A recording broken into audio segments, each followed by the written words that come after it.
Right. Right. They will never. That's the burn. Second.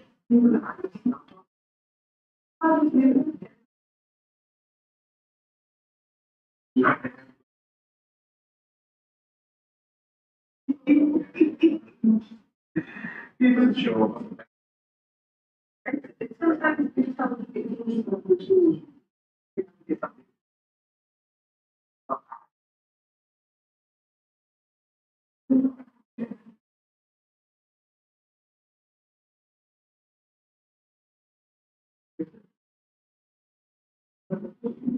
I would be myself.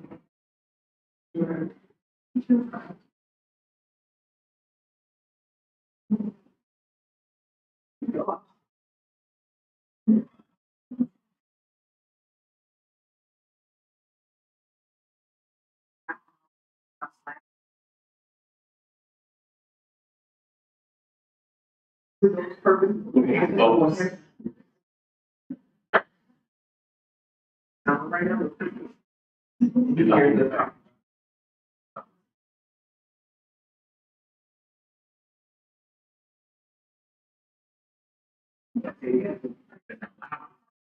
Like sure.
We on? Yes. Okay, thank you. Welcome everyone to our December Police Accountability Board training, our meeting. And thank you for those here with us presently and joining us online. We really appreciate it. And we are also joined by our two ASL interpreters, Dave Bratzer and Shannon Tracy. Thank you so much for all that you do for us. And we will get started with our introductions. I'll pass it over to you, Bon. Actually call the meeting to order. Oh, excuse me. We have to have that officially in order. Thank you, thank you. Let's call the That's meeting okay. to order. Can I have someone? No, you just call it to I'm order. calling it to order. Yes. Thank you. As you can see, our chair is not here, so we're working along with You're this. good. You're doing Thank great. you. All right. Mhm. And with that, we will go ahead and start with introductions. Well, good evening and happy holidays. I'm Yvonne Wilson and I'm a council. Joyful evening, Arlene Brown. I'm an Alliance seat. I'm so delighted that you all have chosen to come and spend time with us. Please make sure you go to our website, pick up our materials. We have so much that we need to inform the community about, and we cannot do this job without you. Hello, I'm Luam Teklab. I am the East District Council seat appointee and the vice chair. I'm the Reverend Keith Patterson, and I am an Alliance seat. AJ Derwin, Northwest Council seat. Good evening and happy holidays. Dr. Leslie Myers-Small, Executive Director. And as I mentioned, we have a couple of excused absences. Our chair, Bill Clark, is excused, as well as our board member, Larry Knox, who is actually down the street receiving an award of Activist of the Year from the Rochester Labor Council at the Convention Center. So, okay, so I'm going to start with opening remarks, and I'd like to take a moment to just quickly reflect on an important event. Hearing that we had, oral arguments that we had last Monday with our Locust Club 2 lawsuit. And firstly, we'd like to thank all the community members that showed up for that and also that attended via streaming and we were able to watch from home. Also, I'd like to call out Pastor Wanda, who is with the Police Accountability Board Alliance, that showed up. It meant a great deal to us, and it was definitely an important moment for us as we are moving forward to restore our investigatory powers. So it is, it meant a lot to see that the community is still showing up for us in order to move forward and for us to be able to do the work that they've charged us to do. So it was a moment of community support along with an important milestone of this work as we continue it. So thank you to all that joined, and we of course will keep you updated as we hear back from the appellate court. With that, I'm going to move over to the approval of meeting minutes. We did receive the minutes via email on November 21st for the November 6th meeting minutes, so hopefully everybody had an opportunity to review that. So are there any additions, changes, or subtractions needed to the minutes? No. Okay, so may I have a motion to approve the minutes? I move that the minutes be approved as printed. Thank you. Can I second that? Have a second? I say. Second. Thank you, AJ. All in favor? Aye. Okay, the minutes have been approved and they will be available online for the public to see and read through. And from there, we will move forward to the executive director's report. Over to you, Dr. Myers-Small. Thank you. Thank you so much, and good evening again. I have a pretty robust executive director report, but board members and those who are watching, and staff and others who are here tonight, I wanted for you to really hear firsthand from the individuals who direct the work. So I'm going to provide more of a higher level of some of those things, go a little more deeply into the things that I've been directly involved in over this past month, and then I'll turn it over to my colleagues. So we've had a busy month. The month of November was very busy since the November 6th board member. We continue to work to fulfill our charter obligations. And just to remind the community, Charter 18 is really the blueprint and our guidelines for the agency. And so we have several sections that dictate our work and that we are required to fulfill per the charter. So I want to talk a little bit about that as well as some key developments. As the community knows, or this may be new news, we are relocating from this current location, 245 East Main Street to 57 St. Paul Street, right around the corner. I have colleagues here this evening, Dolores Ivy Page and Brittany Wells, who will talk a little bit more about that from their perspective. But that has been really taking some time for us to just make sure we get everything boxed up. Remember, we have confidential documents, so we need to make sure that is all satisfied and together. So as our vice chair mentioned, on December 8th, we had the oral argument, and that was an opportunity for our attorney, who represents the city of which we're a part, and then the Locust Club, which is the union for the Rochester Police Department, presented their information. And it's before a panel of judges, and they have up to 90 days, to render a decision. So we are very hopeful relative to a positive outcome towards the PAB.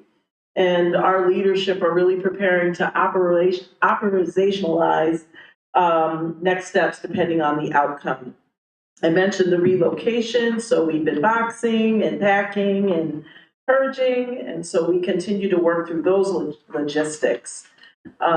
We also just want to make sure, given the fact that we have some openings in key leadership roles and key staffing roles, so we want to make sure that we can continue to ensure coverage and to make sure things are happening with fidelity. And we also have been, the leadership team has been working on scenario planning tied to the appeal outcome. So we want to make sure that whenever we hear that decision, it could come as early as December 23rd. We anticipate that we'll either hear on February 11th or in March. But we want to make sure that, like we had to pivot very quickly on April 28th, that we'll be able to pivot quickly pending the outcome, particularly if it reinstates investigatory power. I want to spend just a little bit of time on the things that I have been working on, advancing strategic partnerships, because as we know, connecting with the community and make sure we have fortified and meaningful relationships with our community partners is really a critical aspect of the work. And so during the month of November, I had two really critical meetings with two presidents and CEOs of agencies, nonprofits. One occurred with Jerome Underwood from ABC, which is also known as Action for a Better Community. So we talked about collaborative opportunities, and we really had a good conversation about doing some professional development or learning with our young people, but also their caregivers. And we're looking at entitling that The Talk, of conversations that need to happen with young people and how parents can help facilitate those conversations relative to their rights, interacting with law enforcement. Jerome was really excited about that, so we'll have meetings in January relative to that. At the beginning of January, that first or second week, I'll be participating on a panel entitled Knowing Your Rights for their conference. So I'm excited about that and looking forward to that. Additionally, I spoke and met with Dr. Sean Hawkins, who is the president and CEO of the Urban League of Rochester. And so we really focused on mission, sharing community goals, and the key aspect of that meeting was really to make sure that we were on the same page And we will be meeting monthly, so we've committed to that. So we have a meeting scheduled for next Friday.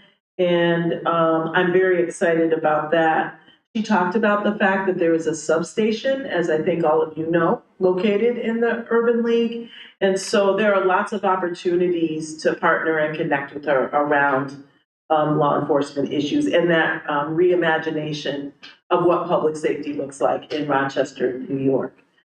We continue to focus on strategic planning and organizational alignment. So Deb Hammer, who is our consultant, is actually rounding out her time with us.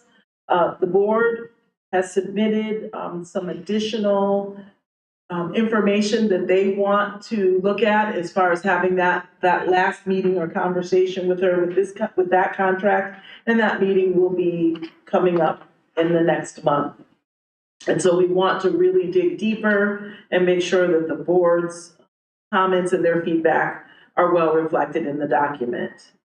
I continue to obviously work with city leadership, so President Miguel Melendez and his team and his staff, working with legal counsel. We want to ensure that all of those stakeholders that we intersect and work with just understand what is going on so they have a clear understanding of what the PAB does and what we're about. I continue to participate in local, statewide, and national civilian oversight conversations. Really important to reinforce our credibility within the oversight field. And so there's just been a lot of deliberate work relative to that.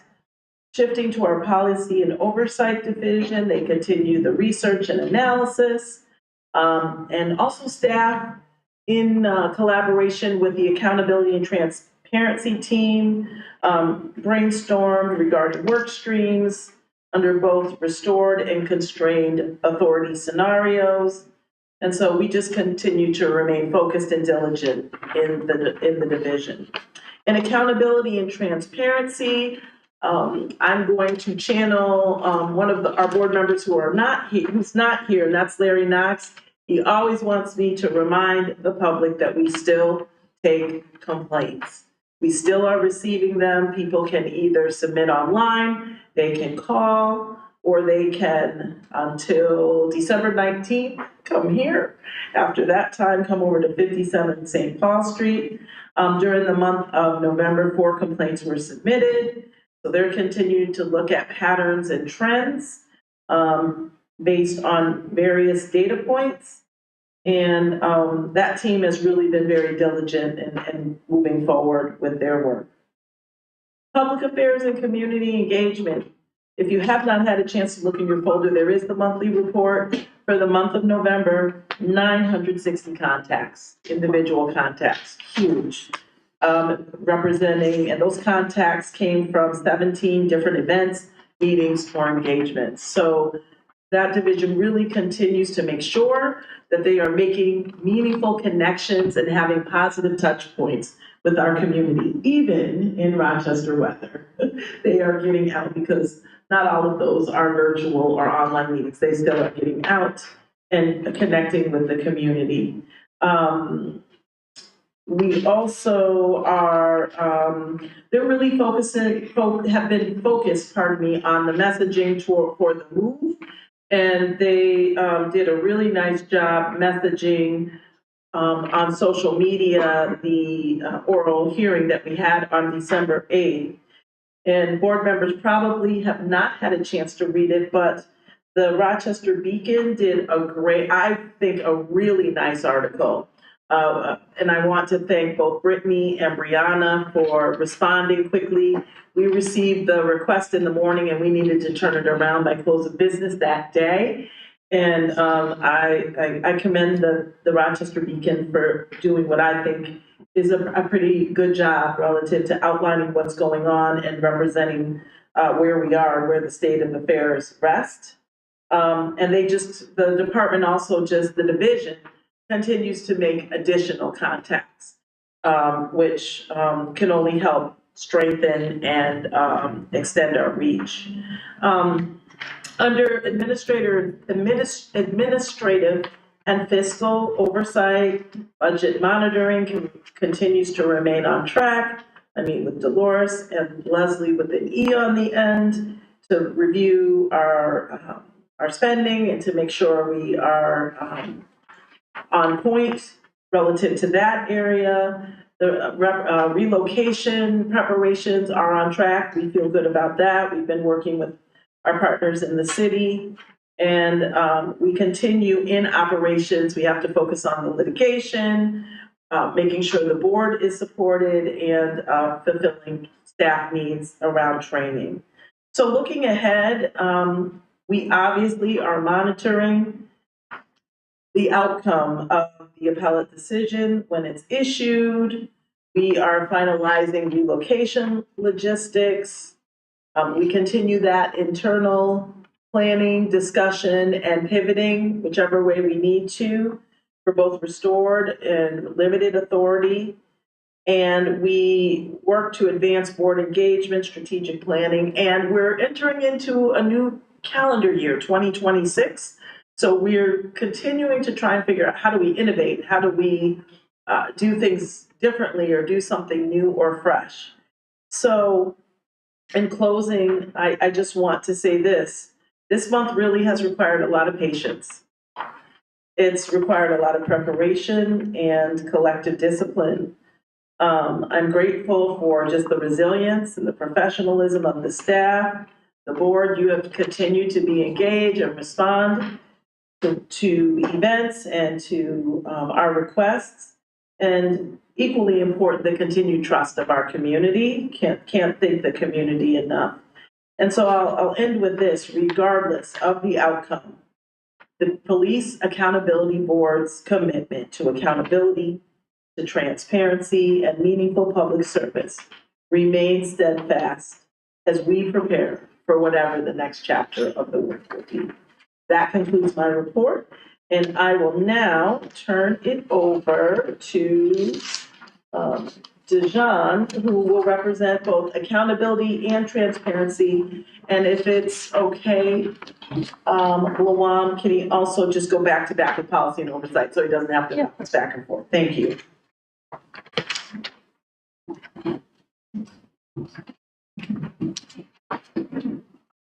Thank you so much. Good evening, Good evening. members of the board and members of the greater Rochester community, both present and those joining us virtually. My name is Dejan Hall, and I'm the Director of Policy and Oversight, as well as the Interim Director of Accountability and Transparency. The Policy and Oversight Division is in charge of reviewing and recommending changes to Rochester's police department's policy practices, procedures, patterns, and training.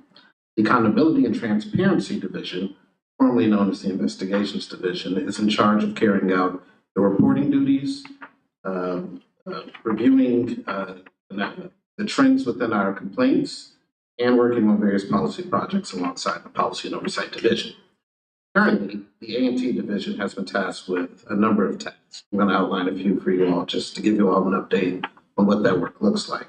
The first is reviewing all of our complaints related to use of force to try to identify trends which may result in a future policy and oversight project to recommend changes to RPD's practices, patterns, and policies.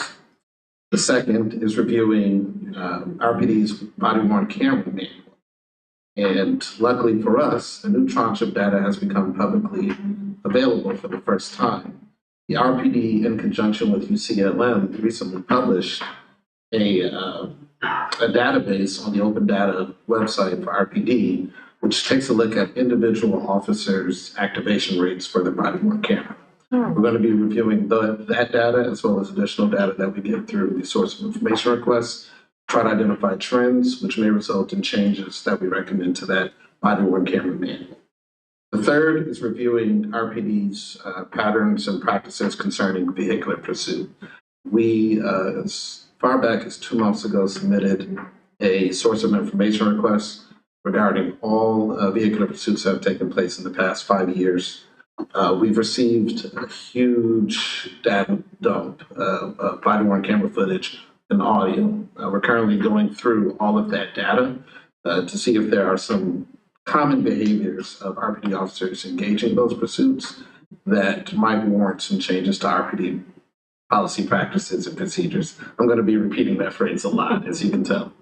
The fourth is looking at the use of AI in policing. Of course, this is a newer advent in the world of policing and the greater world in general. And one of the complications here is that machine learning has actually been around for a very long time. And oftentimes it's folded into old tech without folks knowing. So we've run into some issues regarding this particular case. We've had 2 SOIs submitted. RPD has stated that they do not and have not used AI. We're now going back and looking at current tech that we know RPD has to identify whether any form of machine learning has taken place, which will inform a third SOI that we'll submit to try to gather more data. In addition to that level of investigation, we're also looking around at academic sources and other police departments for their policies related to AI to do a best practices sort of analysis to make, again, recommendations to patterns, practices, and procedures. John, Yes. okay, for the public, what is? You gotta use the mic so they can hear you. Okay, for the public, what exactly is a SOI? Source of information request. Okay, thank you very much. No problem, thank you. Sexual assault investigations is the last project that continues. This particular project was informed by a complaint we received back while we were still conducting investigations around an individual member of the community's, how their experience went with RPD. We thought that the complaint contained enough information to warrant a review of General Order 418, which is RPD's policy that covers that particular type of allegation or case. We have submitted FOILs to the state's DCJS, that's Department of Criminal Justice and Statistics, which generally is in charge of training all of the law enforcement throughout the state to get a sense of what training has been offered to RPD. DCJS works in conjunction with Monroe Community College, MCC.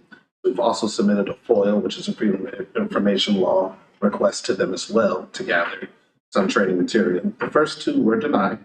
We have appealed, those were also denied.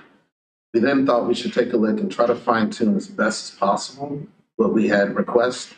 And luckily for us, that resulted in a couple of slides that were turned over about 2 weeks ago by MCC. So we now have a sense of what the training looks like. We're reviewing that and comparing that to the best practices we've identified around the country. Additionally, we were fortunate enough to come across New York City's own analysis of how they handle sexual assault. And they came up with some criteria that they use to improve their practices. We're going to be creating an assessment template and hand that over to RPD so they can conduct their own assessment as well. Lastly, the A&T division helped draft a memo responding to a list of questions from Council President Miguel Melendez regarding automatic license plate readers, which currently we do not have here in Rochester. But it is a thought that we could be moving in that direction at some point. Not a guarantee, we don't know. But we did extensive research into not only the companies that provide that technology, also what the data storage looks like, costs, et cetera, and we responded to President Miguel Melendez's questions as best as possible. In policy and oversight, we have 2 major projects coming forward after, of course, the vacation period. We'll be launching a privacy impact analysis or assessment project or a proposal for change. We're going to make a few recommendations, one of which is adopting a privacy impact assessment template for use at RPD for any new technology that they purchase. And this will be based on guidance from the U.S. Department of Justice, which is really an assessment to ensure that all new tech respects the privacy rights of the greater Rochester community. And then we've also, at the request of RPD, submitted a policy memo outlining changes to General Order 419.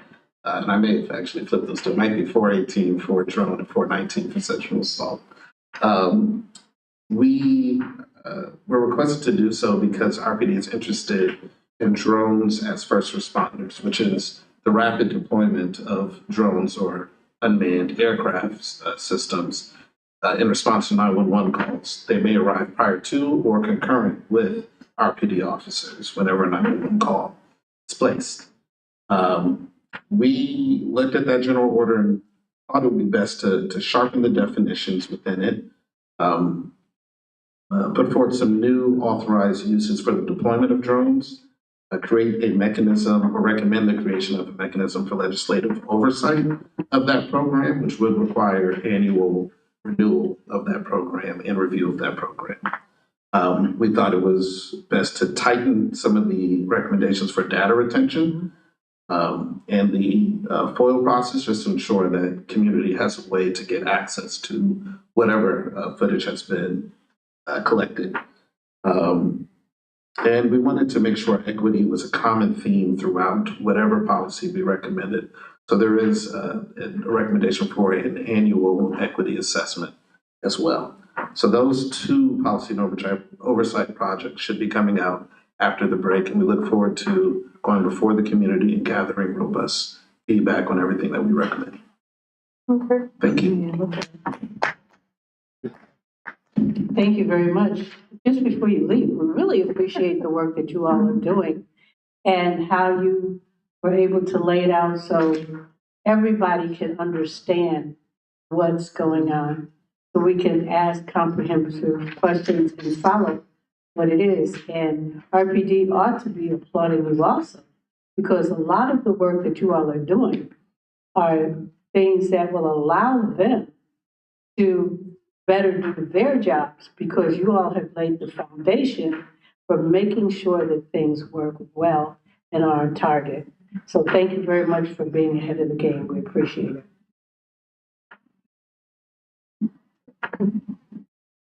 Can you see why I had Dejan present? Good. You know, it's important to hear from those who are either doing the work, directing the work, and it's important for the community to know what we're doing, because sometimes when the public affairs and community engagement team are out, and maybe you get the questions, what are you all doing over there? You can really hear what's happening internally, you know, on the inside, and it's very significant, important work. So thank you, Dejan. Okay, Dolores?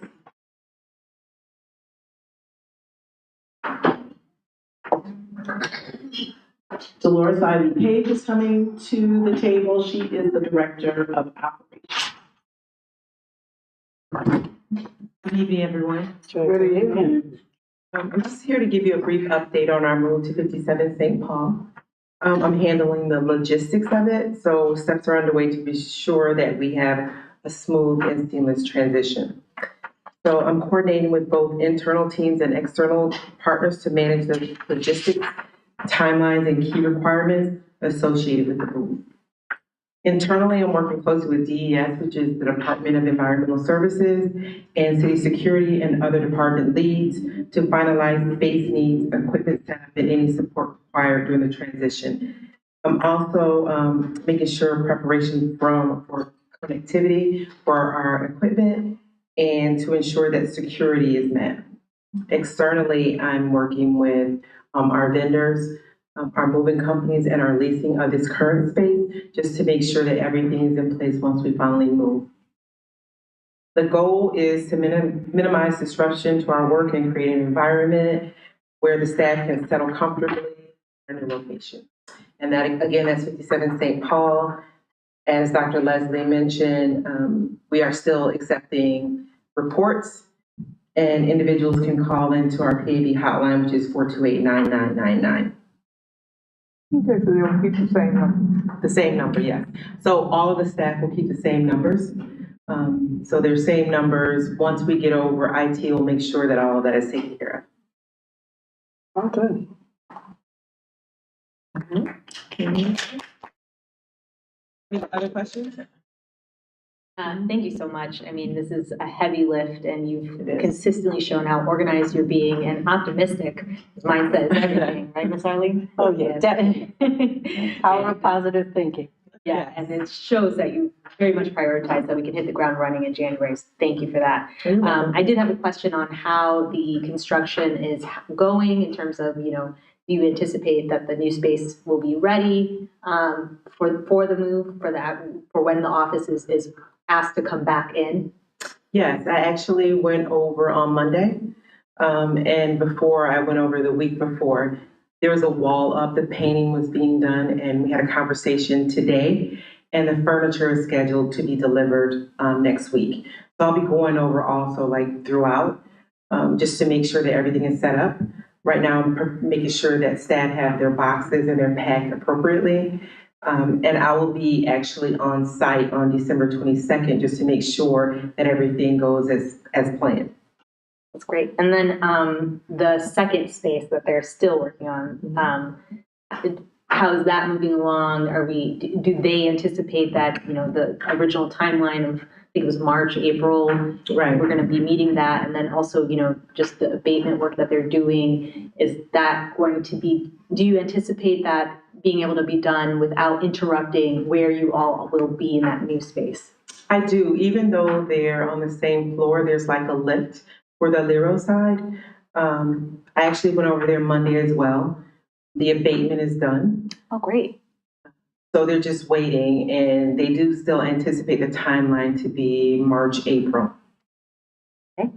Florence, do you mind mentioning air quality? Because that had come, you just addressed that. Yeah. Yeah, so I did receive an email from the Department of Environmental Services advising us that they do quality checks there. They have a third-party vendor that comes in outside of the city that checks that as well. So that's all settled for both spaces, for both the Redco, the side that will be on when we move in December 19th, and also the Lero side when we move in potentially March, April. Great. Thank you. And you all are more than welcome to come by and visit whenever you like. Okay, great, thank you.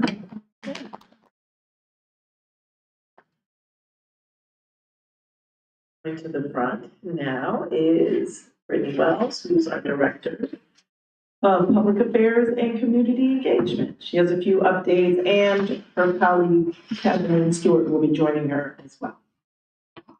Thank you, Manager. Can you hear me? All right, good evening, everyone. Joyful evening. It's good to see you, Ms. Arlene. So, as she said, Brittany Wells, Director of Public Affairs and Community Engagement, affectionately known as PACE. Just a few updates for you this evening. So, talking about our open house community breakfast that we recently had on Friday, November 14th. That was hosted by PAB. Basically to update community leaders and organizations on the future of civilian oversight in Rochester, and to share our vision for 2026. So more than 50 guests attended, and our executive director delivered a thought-provoking presentation highlighting our priorities while leveraging support for our recent court appeal.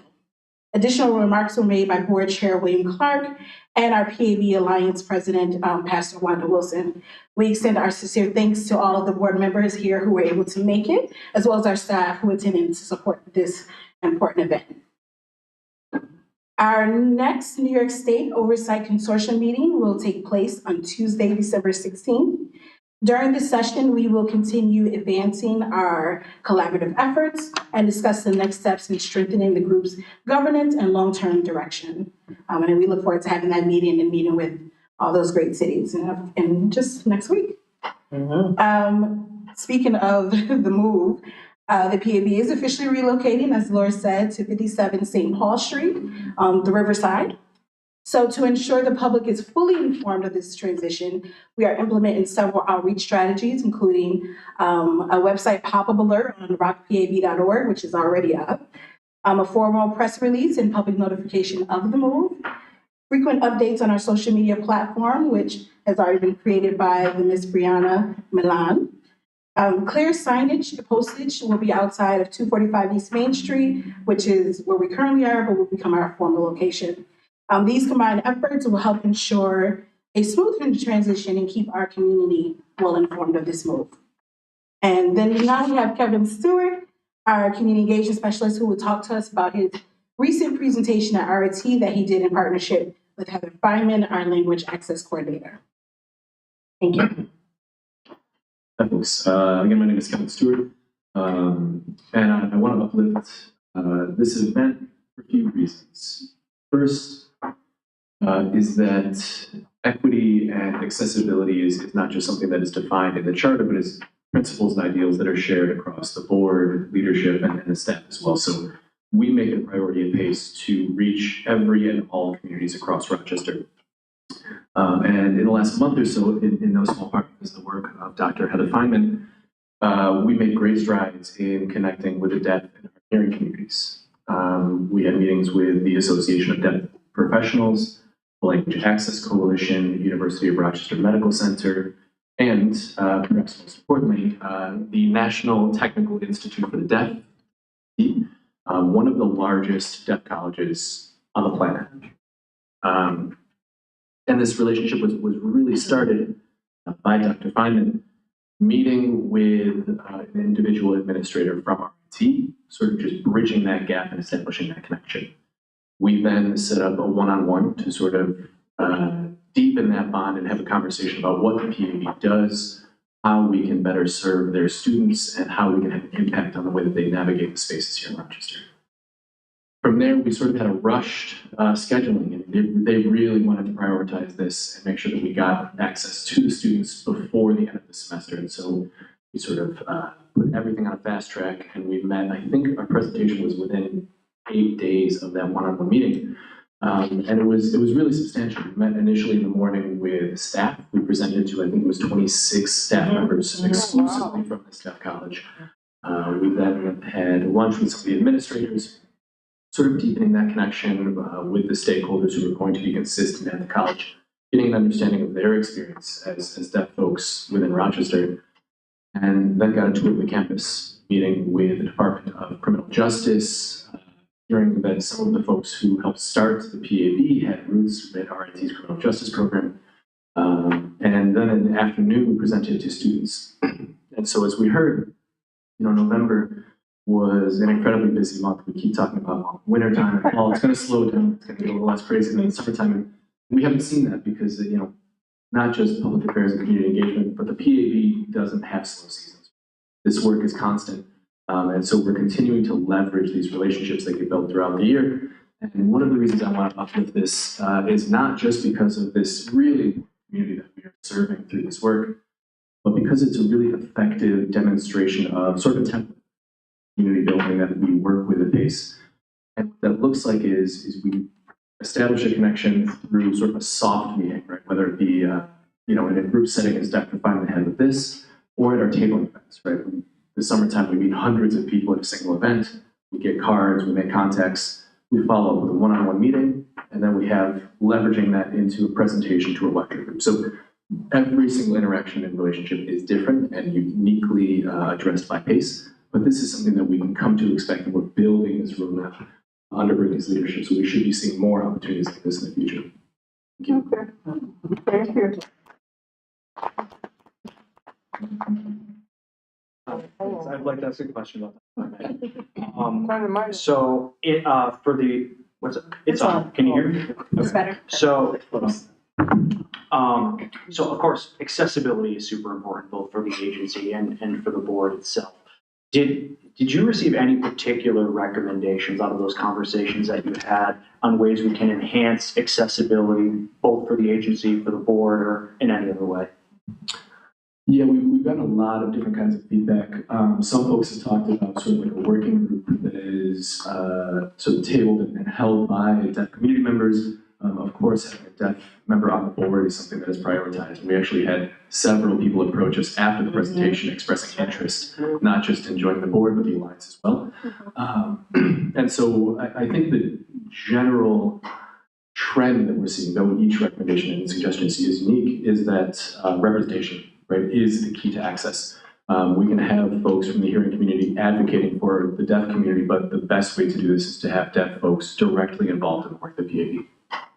Good. Again, thank you so much for the work. And as you all probably know, the Rochester School of the Deaf was, which was born here in Rochester, was the first school for the deaf. And there are only 2 colleges in the United States for deaf. So we have a very large deaf community here that we are serving. And it's so great that you all were able to reach out for them. I also want to, again, thank you all for the work that you did when we had the event highlighting the death of Robert Brooks. As you all know, this is his 1-year anniversary. And those connections were so very important because it allowed those persons who have gotten out of incarceration, family members of people who are still incarcerated, and also people who are incarcerated to know that the community still cares, that we want to hear from them, that we want to know how they're doing and how we can also serve them. So thank you all so much for making that initiative, and for perhaps we'll be able to do something later on this spring, summer to keep that connection going and let people know that yes, we are here for you. We want to know what it's like so that we can best serve you. Thank you again. Thank you. Brittany or Kevin, we spoke earlier about what has the PAB been doing since April 29th. Would you share your data, your numbers from what has happened from, say, May 1st? We'll give you a couple days. May 1st up until now, what do the numbers look like? You want to? So we actually been working on this together because we were kind of going over our KPIs for the last 6 months. Key performance indicators. Yeah. Thank you. But I did go back through always to May 1st, and we did over 150 events and touched over 3,500 people.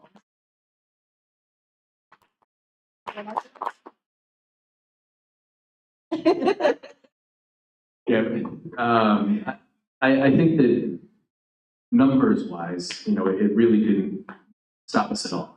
As Brittany said, not just under the leadership that she's brought to the table, but we've added some new members to PACE that have really bolstered the efforts. But policy and oversight is still plenty to operate off of. We still have been able to celebrate and uplift those projects really effectively over the summer. I think that offers a really great opportunity.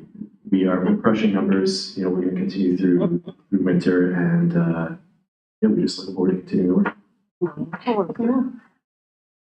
All I want to say to the community, as you can see, we have a great team that's reaching out to the community, and the website is rockpab.org.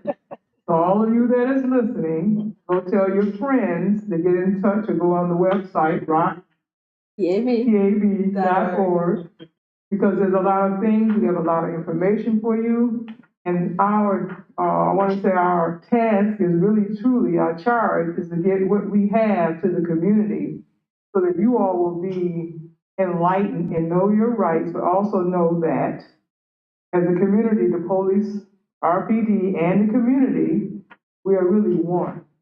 And so we are engaging you to come and find out exactly what you need to know so that you would have a safe experience with RPD. And before you leave, if there are community members out there, and I want to encourage you, whether you're churches, organizations, or clubs, please invite the team to come to we'll come where you are. Joyful. Yes, joyfully. We'll joyfully come where you are and engage, because we are here for you. So please be sure to call the office starting the first of the year, because right now the move and everything, people are busy. But look at your calendar.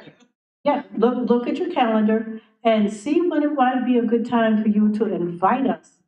Come to your club meeting, your church, your organization, and give a presentation.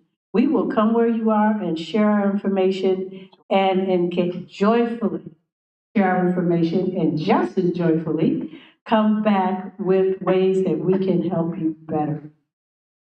So speaking on that note, as a result of the November 14th community breakfast, we had an invite and some of our staff attended a church. Oh, wow. And that was a direct result of the breakfast. So as our board member said, we would love to come out and do a presentation and engage with your organization, your faith-based institution, et cetera. So board, I know that you get information every Friday, but this was an opportunity to just really bring some things to light. Yes. Not only for you to hear, right, but for the community to hear, equally important. But I hope that this was helpful. And, me just giving more of a high level, you really hearing from the different divisions. Excellent. Okay? All right, thank you. Thank you, Executive Director and Agency report. It was really, really fruitful. Thank you. With our Chair Clark excused, we will skip over the chair report and then move on to the committee reports. And we are just going to be doing the Youth and Community Engagement Committee since both of our members in the Training Committee subcommittee are excused. So we met this week, Board Member Wilson, myself, with Brittany Wells, and we had a great meeting. One of the things that we did, as Brittany mentioned, was being the 6-month mark of the fiscal year, looking at the key performance indicators and how that information is being tracked in terms of being able to have those numbers. And we had a great conversation on how to better identify how we are engaging with youth and being able to pull out those numbers a little easier so we can differentiate that information. Also, the latest survey has closed out, and I also want to mention, they had over 300 responses in 40 languages. We always talk about how diverse Rochester is, and it's always wonderful to see the work that the PAB is doing to ensure that we are reaching every person in our community as much as possible. So if there's any feedback that we can get in terms of access, if you're ever having trouble, I guarantee you we will have a solution. So thank you to our staff for that. Also in November, I'm not going to repeat too much information that Ms. Wells already said, but we did have 17 events. We reached over 960 people. I did think that we would slow down with the colder weather and no more festivals, but we are not. So, and some of the events that I want to highlight, again, the PAB open house that we had, which I thought was amazing. And I know for me, I would love to see something like that, at least annually. And I feel like that's not even just coming from me. I felt like I heard that buzz amongst the attendees that were there to really be able to come into the agency and see the work for themselves. And it was a great presentation from Dr. Myers-Smalls. So great work to the staff and to Dr. Myers-Smalls for a successful event. And I think it really was a motivator to bring people in and really let them know, what was going on, the updates we needed for the litigation, the oral arguments that we recently had. But also, there were a couple of Thanksgiving events that the staff participated in addition to what was mentioned earlier, the NTID presentation. And I just want to point out, both that our PACE team, I'd like to, really celebrate that the events that we talk about, the engagements that we talk about aren't necessarily always tabling. Sometimes it's about giving back to our community. It really represents, how we work with our community. It's not only just giving the services that the PAB agency offers, but also giving back. And so I just want to celebrate that. Also, the word equity was said earlier, and that definitely resonates with me. And it's just great work, and we really love to see it. And any way that our subcommittee can support it, we will continue doing. And then December, while we don't have too many events that we're partnering with, of course, that doesn't stop our PACE team. They will be doing the usual work of attending neighborhood meetings. So for our community members, if you attend a community meeting, your neighborhood community meeting, don't be surprised if you see us there. And if you'd like to see us there, let us know, and we'd be happy to come over. And then soon to come, one of our bigger events in February will be a community session, listening session. So we will, of course, share more information the closer we get to that, which February is just right around the corner, folks. Any questions? Yes. I don't really have a question about that, but I do. Is there any type of updated information on the seats that we have available? Are they going to be filled? That's basically what I want to know. Board seats? Board seats. Oh, okay. Anybody got an answer? Not right now. I mean, right now, the PAB Alliance has submitted names to City Council, and right now they're finishing up their review to fill one seat. So we do have 2 vacancies currently through the PAB Alliance appointees. So to your point, Yvonne, if anybody's interested in joining the board, please visit our website. I know we have a link to the PAB Alliance's website where you can get information on how to submit your name and at least get more information if you're interested in being a board member. And our website is rockpab.org. I just want to say, especially if you're a Spanish-speaking person on the east side, or even as we open it up to the deaf community, okay, if someone from the deaf community or somebody is Spanish-speaking, please go online to rockpab.org and put in for those seats. Am I correct? We have a link to the alliance. We can't solicit board seats as the PAB, that's the alliance, but we have a link to the alliance. Okay, so Okay, and along with that, the Alliance only holds 4 seats on this board. And so if other community members are interested in becoming board members, and we do encourage you to, please see your city council person in your district, north, east, south, and west. Please contact them and let them know that you are interested, and they will in turn be able to submit your name. Okay, that brings us to the next agenda item, old business. Is there any old business? We had a previous board member, Jorah Settle, she came by, and I just wanted to acknowledge her significant work because she was an original. Is it inappropriate to say an OG? And just want to thank her publicly again for her work, for her tenacity, because there were some difficult times relative to the PAB and the board, and she really was steadfast. And so we just want to wish her well on this next leg of her journey. And I think I'd be remiss if I did not acknowledge her significant work, her contributions, and her dedication to the Police Accountability Board. Definitely. Yeah, thank you for that. Any new business? Just reminding, this is kind of old and new. Pace mentioned that they attend the neighborhood meetings, and just remember, per the charter, board members have to attend at least one, and I'd like to try to double that to 2 between July 1st and June 30th. So please make sure that you are coordinating efforts. If you've not already had one event, please make sure that you participate in that, and we don't want to wait until the last minute. We want to make sure we fulfill that meaningfully, right? We just don't want to check it off, but just as a gentle reminder that that's a charter mandate. okay, I got a question, because you said July 1st to June 30th, or do you mean it the other way around? July 1st, Okay. 2025 to June 30th, 2026. Okay, thank you. You're welcome.